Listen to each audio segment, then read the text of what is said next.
Shalom, saudara diberkati, senang berjumpa dengan saudara kembali. Beberapa daripada Anda semua atau Anda menyaksikan ini sudah mengikuti Zoom di hari Kamis. Saya mengucap syukur untuk beberapa orang yang menanggapi panggilan Tuhan dan juga mengucap syukur untuk yang lain yang belum menanggapi entah dengan berbagai alasan. Tetapi satu hal bahwa orang yang datang dengan rasa lapar dan haus itu Tuhan sendiri akan memuaskan mereka. Banyak orang datang dengan rasa lapar dan haus, tanda kutip mereka mencari untuk satu makanan yang keliru, untuk minuman yang keliru, karena firman Tuhan berkata ketika dia berjumpa dengan seorang wanita Samaria, saudara, Yesus berkata bahwa ketika dia minum air daripada Yesus maka orang tidak akan haus lagi. Kalau kita cari tempat yang tepat, kita cari posisi yang tepat, yaitu bersama dengan Yesus, maka Yesus berkata seperti dia berkata kepada Marta mengenai Maria bahwa itu adalah bagian terbaik yang tidak akan diambil daripadanya. Saudara, amin. Oleh karena itu sebelum kita mulai mendengarkan firman Tuhan pada minggu ini, saya undang Bapak Ibu sekalian menyaksikan ibadah ini untuk kita berdoa. Terima kasih Tuhan, karena setiap anak-anak Tuhan yang Tuhan selalu beri rasa lapar dan haus untuk boleh mencari Tuhan. Rasa lapar dan haus ini kami percaya datang daripada Tuhan, dan roh kami ikut menanggapi. Inilah yang dikatakan satu roh, dan kami ucap syukur Tuhan untuk roh yang sama, roh yang satu itu yang Tuhan beri bagi kami. Oleh karena itu berbicara mengenai roh-Mu bagi setiap kami. Urapi hamba-Mu yang tidak ada apa-apanya untuk boleh menyampaikan kebenaran firman ini. Biarlah Engkau sendiri yang berperkara, berotorita, beracara bagi setiap kami, supaya kebenaran firman-Mu boleh menjadi bagian kami, karena kebenaran firman-Mu yang akan menuntun setiap langkah kami. Sekali lagi seperti Maria dari Betani, kami duduk diam mendengarkan Tuhan, dan Tuhan yang berotorita bagi setiap kami yang siap diberkati, dilawat oleh kebenaran firman Tuhan. Sama-sama yang saya katakan amin, amin, amin. Shalom saudara, sekali lagi pada kesempatan ini saya akan membagikan firman Tuhan yang saya akan beri judul Imamat Yesus. Kita buka Ibrani 5, 9 sampai dengan 10. Ibrani 5, 9 sampai dengan 10. Sama-sama kita bacakan. Dan sesudah ia mencapai kesempurnaannya, ia menjadi pokok keselamatan yang abadi bagi semua orang yang taat kepadanya. Dan ia dipanggil menjadi imam besar oleh Allah menurut peraturan Melkisedek. Jadi sesudah ia mencapai kesempurnaannya, sesudah dia menyelesaikan segala sesuatu, firman Tuhan mencatat, ia menjadi pokok keselamatan yang abadi. Ia menjadi sumber keselamatan. Pokok berarti only one, satu-satunya keselamatan yang abadi, sumber keselamatan yang abadi bagi semua orang yang taat kepadanya. Taat kepadanya itu berbicara bahwa kita mencari Tuhan, kita mengidolakan Tuhan. Dan yang penting pada hari ini, dan ia dipanggil menjadi imam besar oleh Allah menurut peraturan Melkisedek.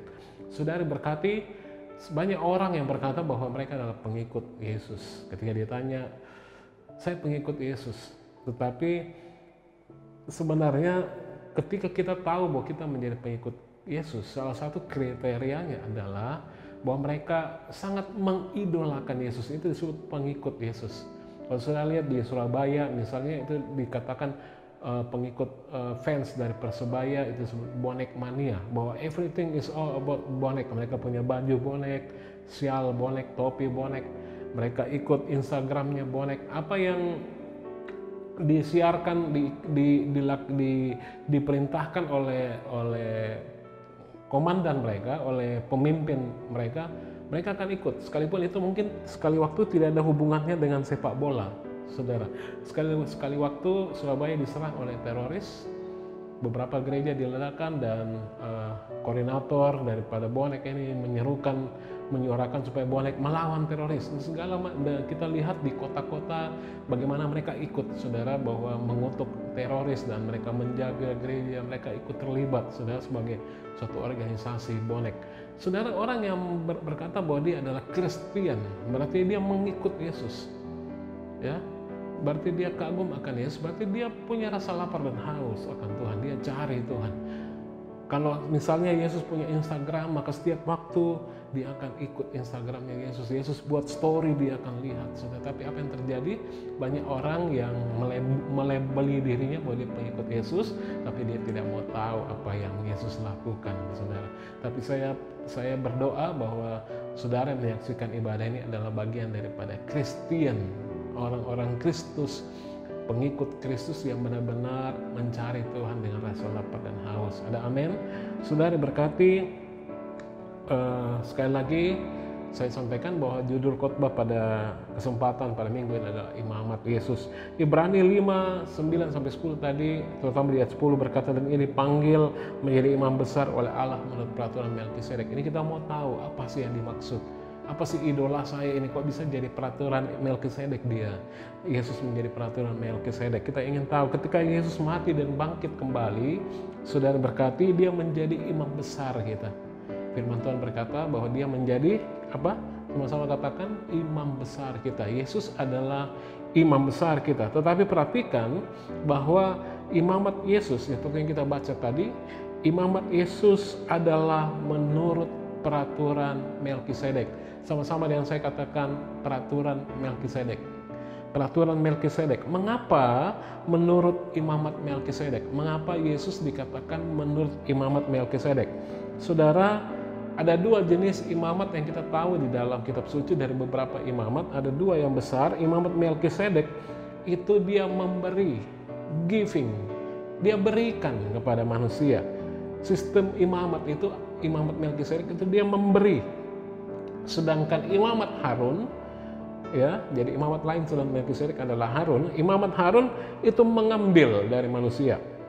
Kita melihat ini, kita belajar ini ketika Melkisedek memberi roti dan anggur untuk menyegarkan Abraham yang telah bertempur dan dia begitu lelah setelah pertempuran melawan raja-raja musuh.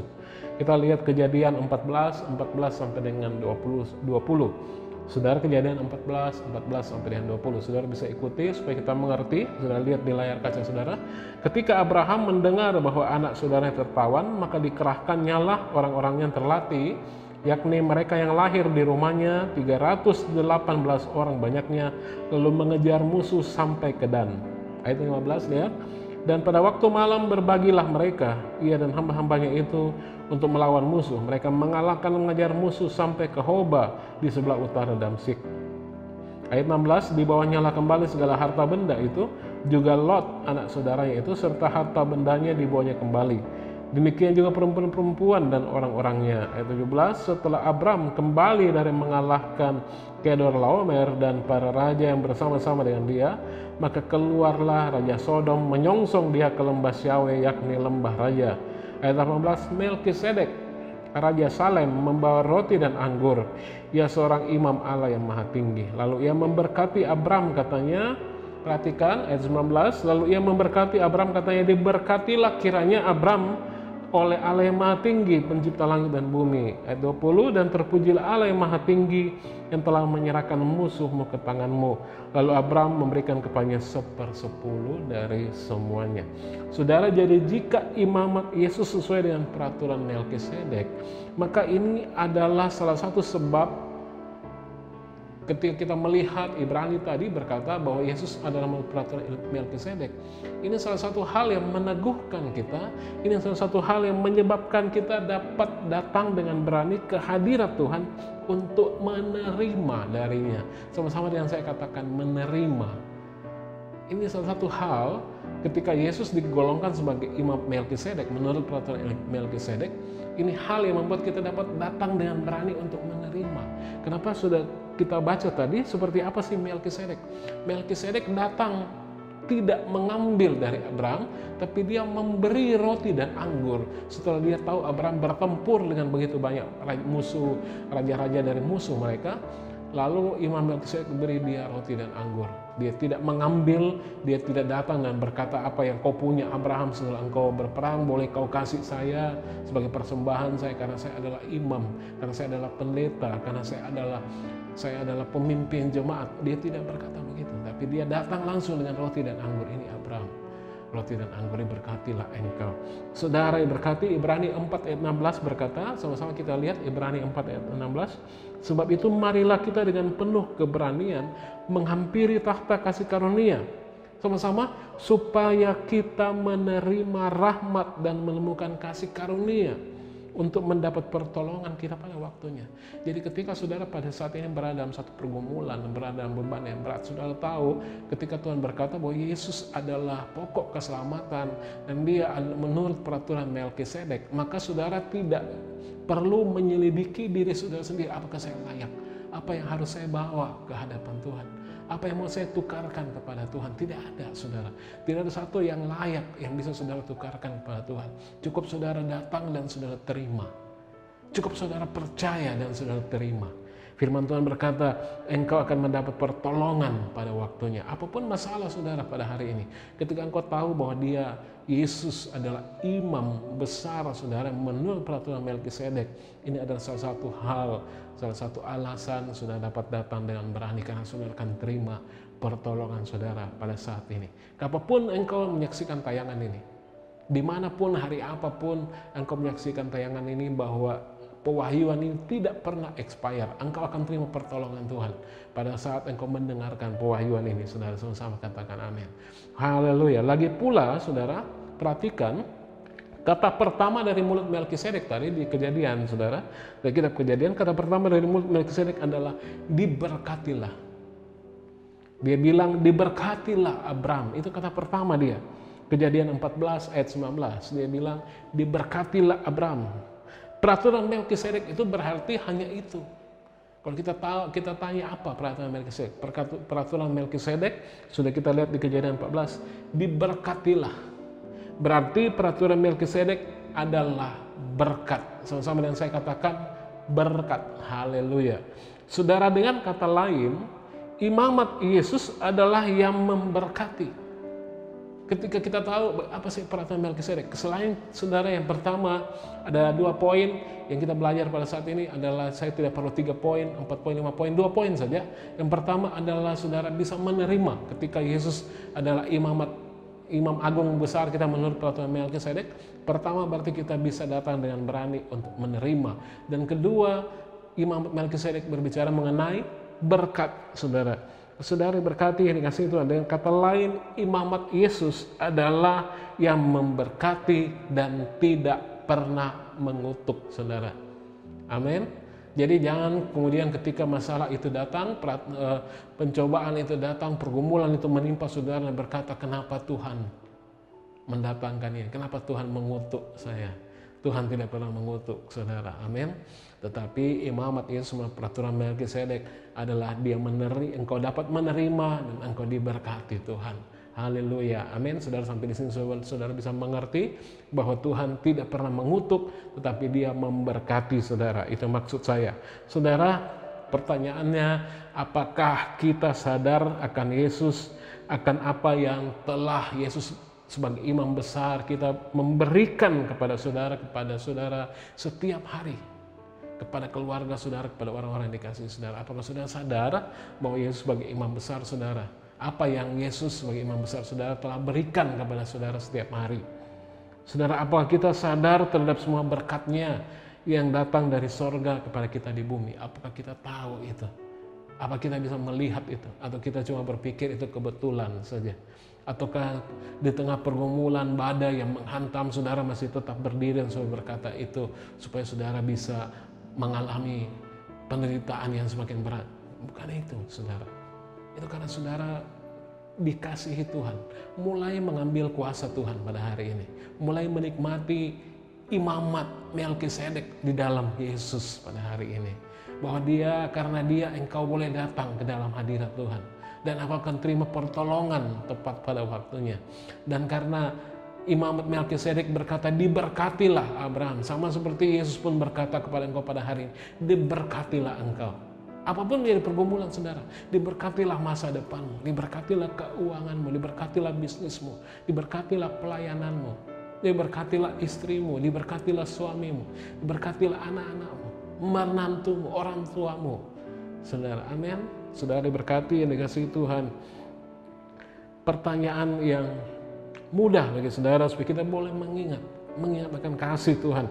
Mudah bagi kita sekarang untuk percaya Tuhan atas berkatnya dalam ciptaan. Itu mudah. Maksudnya apa? Berkat dalam ciptaan. Begini saudara, misalnya kita tidak sulit percaya bahwa matahari akan terbit setiap pagi. Itu berkat ciptaan. Ketika kita tidur, kita tahu bahwa matahari akan terbit setiap pagi. Jangan saudara mulai berpikir, itu memang begitu. Itu berkat loh saudara. Itu berkat. Saudara bisa berdiri di tengah panas terik dan kemudian angin berhembus. Itu berkat. Bahkan panas terik matahari pun bukan kutukan. Itu berkat saudara. Berkat Tuhan. Bayangkan kalau matahari tidak bersinar. Nah, kembali kepada sesuatu yang kadang kita lewat dari pikiran kita. Tetapi statement ini akan membuat saudara mudah untuk bersyukur, untuk percaya, ya, bahwa ketika saya bilang matahari besok akan terbit besok pagi, saudara bisa percaya karena itu memang berkat ciptaan. Itu karena pertolongan Tuhan dalam ciptaan Tuhan. Misalnya matahari akan terbit tadi, tetapi sementara saudara kita tidak memiliki masalah dalam karya penciptaan, kita tidak ada masalah itu, tetapi kita punya masalah dalam mempercayai karya penebusan. Kita ada masalah.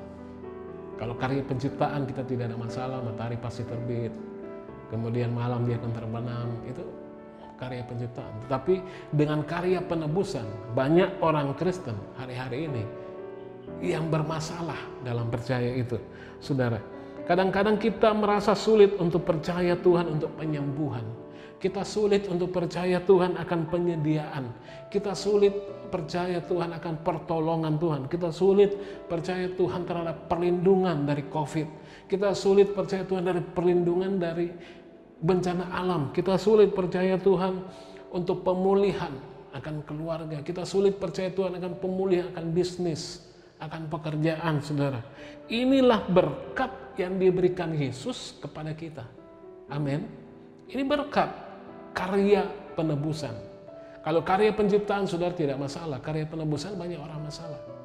Padahal ini berkat karya penebusan yang diberikan Yesus kepada kita. Kita tidak bisa benar-benar percaya setiap hari. Banyak orang-orang Kristen yang benar-benar tidak bisa percaya setiap hari. Yang dengarkan firman Tuhan saja bermasalah, saudara. Apalagi yang diajak ikut Zoom tidak mau Zoom. Saudara berkati dikasih Tuhan. Banyak orang bermasalah. Padahal Tuhan akan menjaga kita, firman Tuhan bilang. Kita tidak benar-benar percaya bahwa Tuhan akan pelihara, Tuhan akan jaga. Padahal Tuhan berjanji bahwa Dia Immanuel. Dia akan menjaga kita, Dia akan menjaga tubuh kita tetap sehat. Dia akan menjauhkan kita dari serangan virus COVID-19. Dia akan memenuhi semua kebutuhan kita. Ini adalah berkat karya penebusan. Sama-sama dengan saya katakan, karya penebusan. Siapa yang menjadi karya penebusan, saudara? Haleluya, Yesus. Amin. Saudara, tetapi perlu kita garis bawahi dari dua karya penciptaan dan karya penebusan. Hari ini kita berada di masa di mana karya penciptaan sudah jatuh. Maksudnya apa? Saudara, itu bisa menjadi berkah sekaligus kutukan, saudara. Terkadang badai muncul ketika karya penciptaan, matahari terbit. Tiba-tiba badai muncul, saudara. Itu bisa jadi berkat, bisa sekaligus kutukan. Kadang-kadang badai muncul. Kadang-kadang di tengah kita lagi butuh cuaca cerah, angin tiba-tiba bertiup dengan begitu keras, hujan kuat menghancurkan ribuan rumah. Orang jadi kebanjiran, saudara. Rumah jadi hancur dan kehidupan jadi rusak, saudara. Terkadang awan gelap menyembunyikan matahari, membuat hari jadi suram. Penciptaan sudah jatuh, saudara. Ketika Adam jatuh ke dalam dosa, maka karya penciptaan ikut jatuh, saudara.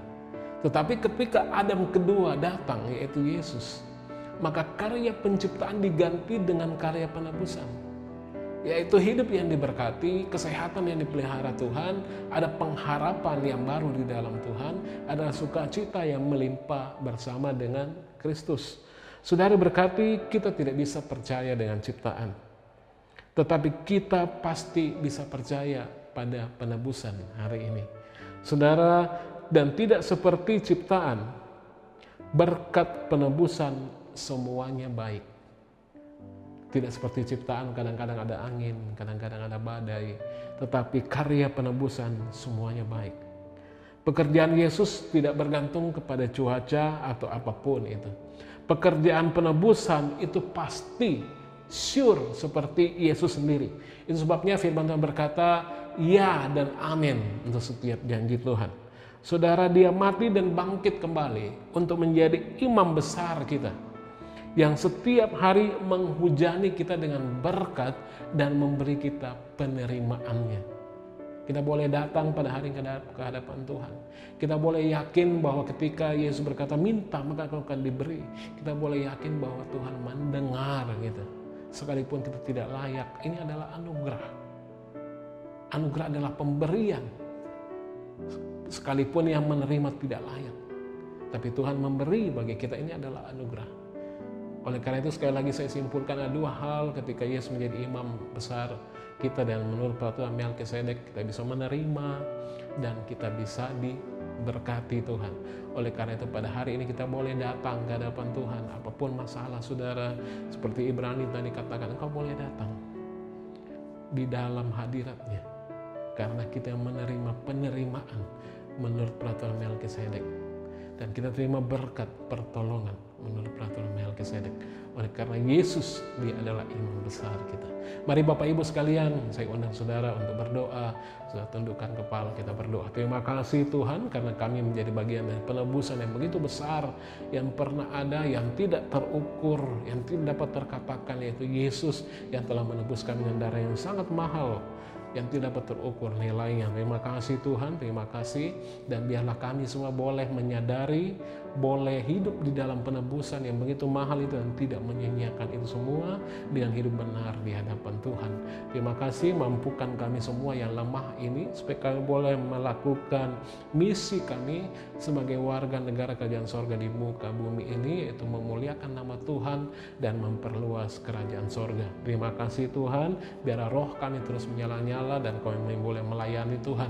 Bagi setiap anak-anak Tuhan yang mengalami kesulitan, kelemahan, hambatan, pada saat ini hamba berdoa bagi mereka, karena Engkau adalah imam besar Melkisedek. Menurut peraturan Melkisedek bagi setiap kami, maka kami telah diberkati, kami telah mengalami pemulihan, kami telah mengalami kekuatan yang baru, kami menerima sukacita yang besar karena Tuhan telah hadir bagi setiap kami. Terima kasih. Pada akhirnya kami berdoa bagi bangsa dan negara kami. Engkau berkati bangsa dan negara ini supaya bangsa kami boleh segera keluar daripada krisis pandemi dan ekonomi ini. Tuhan beri kekuatan bagi Bapak Presiden, Wakil dan para menteri sampai ke daerah-daerah, supaya mereka diberi hikmat pertolongan daripada Tuhan. Libatkan gereja Tuhan dengan aktif supaya bangsa Indonesia ini boleh dijamah Tuhan. Setiap gereja Tuhan berkati, hamba-hamba Tuhan yang bekerja atas nama Tuhan, Tuhan beri kekuatan yang melimpah-limpah. Terima kasih Tuhan. Pada akhirnya kami akan terima berkat-Mu. Mari angkat kedua tangan saudara, terima berkat Tuhan. Tuhan memberkati, mengarahkan wajahnya dan menyinari saudara dengan kasih karunia. Karena Yesus yang mati di kayu salib, bangkit pada hari yang ketiga dalam persekutuan dengan Allah Bapa, Allah Putra, Allah Roh Kudus, dan telah menjadi imam besar kita menurut peraturan Melkisedek, maka berkat tercurah bagi setiap saudara, berkat bagi orang-orang benar yang telah dibenarkan Tuhan. Yang percaya terima berkat Tuhan sama-sama dengan saya katakan, amin, amin, amin. Haleluya. Terima kasih menyaksikan ibadah ini, firman Tuhan ini. Kalau saudara masih berkati, saudara bisa klik like, saudara bisa subscribe, saudara bisa bagikan link ini kepada siapa saja yang membutuhkan kebenaran firman Tuhan. Tuhan memberkati saudara. Selamat hari Minggu. Shalom. Happy Sunday.